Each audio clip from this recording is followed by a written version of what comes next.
अहिल्यानगरच्या विकासाचा बुलंद आवाज, नेतृत्व ज्यांचे प्रेरणादायी, कर्तृत्व ज्यांचे अभिमानास्पद आणि जनसेवा ज्यांची ओळख, जलसंपदा मंत्री महाराष्ट्र राज्य तथा पालकमंत्री अहिल्यानगर माननीय नामदार डॉक्टर राधाकृष्ण विखे पाटील साहेब आपणास वाढदिवसाच्या हार्दिक शुभेच्छा. शुभेच्छुक डॉक्टर स्वाधीन मंगला किसनराव गाडेकर, लोकनियुक्त नगराध्यक्ष विजय पुंडलिक सदाफळ, उपनगराध्यक्ष तसेच सर्व सन्माननीय नगरसेवक, राहता नगर परिषद. संगमनेर तालुक्यातील निमज गावात शाळेच्या पहिल्याच दिवशी विद्यार्थ्यांचे जल्लोषात स्वागत करण्यात आले.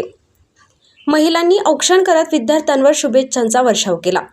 ढोल ताशाच्या गजरात विद्यार्थ्यांची ट्रॅक्टरमधून भव्य मिरवणूक काढण्यात आली. मिरवणुकीच्या अग्रभागी भजनाचा कार्यक्रम रंगला होता. तर गावकऱ्यांनी संबळच्या तालावर ठेका धरत नव्या शैक्षणिक वर्षाचे स्वागत केले.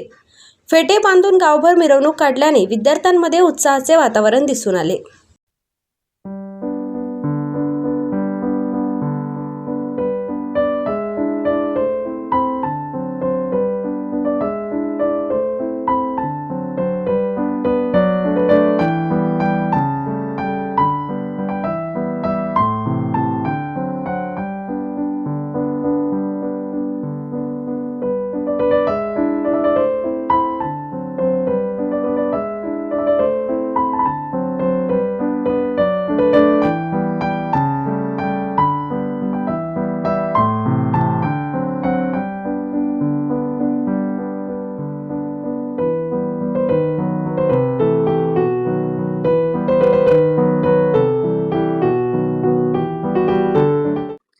आज पहिला दिवस शाळेचा प्रवेशोत्सव, अगदी आनंदाचं वातावरण आणि आम्हाला या उत्सवासाठी आपल्या गावाचे, निमज गावाचे ग्रामपंचायत अतिशय भरभरून त्यांनी सहकार्य केले. म्हणजे सरपंच, उपसरपंच, सर्व ग्रामपंचायत सदस्य यांनी शिक्षणाच्या विकासासाठी जे सहकार्य असतं त्यांचं अगदी मोलाचं आज अगदी उत्साहात मिरवणूक काढली. संबळ वाद्य, भजन,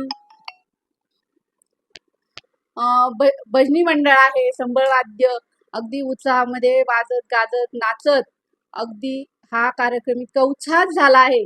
शाळेतील पहिल्या दिवशी ज्या नवीन विद्यार्थी शाळेत आले त्यात त्यांच्या पावलांचे ठसे घेण्यात आले, नेमकं काय कारण? हे पहा, मुलं घरच्या वातावरणातून शाळेच्या वातावरणात येत असतात आणि त्यांचं एक नवीन विश्व सुरू होणार असतं आणि त्याचं पहिलं पाऊल हे नक्कीच विकासाच्या दिशेने जावं, त्यांचं उज्ज्वल भविष्य घडावं यासाठी एक पहिलं पाऊल म्हणून पावलाचे ठसे आपण घेतो. प्राथमिक शाळा मराठी शाळा जर पाहिली तर विद्यार्थ्यांचा जो पालकांचा कल दिसतो इंग्रजी माध्यमांकडे जातो, तर एक आव्हान वाटतंय पुढे मराठी शाळेत. एक हे आव्हानच आहे. त्यामुळेच आपल्या जिल्हा परिषदेने हा उपक्रम सुरू केला आहे की जेणेकरून मुलांचा कल, पालकांचा कल हा मराठी शाळेकडे वाढेल. मराठी शाळेची जी दिवसेंदिवस पट घटत चालला आहे ती पट नोंदणी वाढवण्यासाठी ह्या कार्यक्रमाचा मुख्य उद्देशच हा आहे की पट नोंदणी वाढवणे, आपल्या शाळेचा पहिलीचा पट जास्तीत जास्त वाढवणे. म्हणजे आपल्या शाळा कशा टिकतील? पट कमी झाल्यानंतर शिक्षक कमी होतात आणि शाळेचे शिक्षक कमी झाल्यानंतर गावातच एक प्रकारे शाळेबद्दलची उदासीनता निर्माण होऊ नये म्हणून मराठी शाळेत जास्तीत जास्त मुलं यावे यासाठी प्रवेशोत्सवाचं आयोजन आपल्या जिल्हा परिषदेने केलेलं आहे.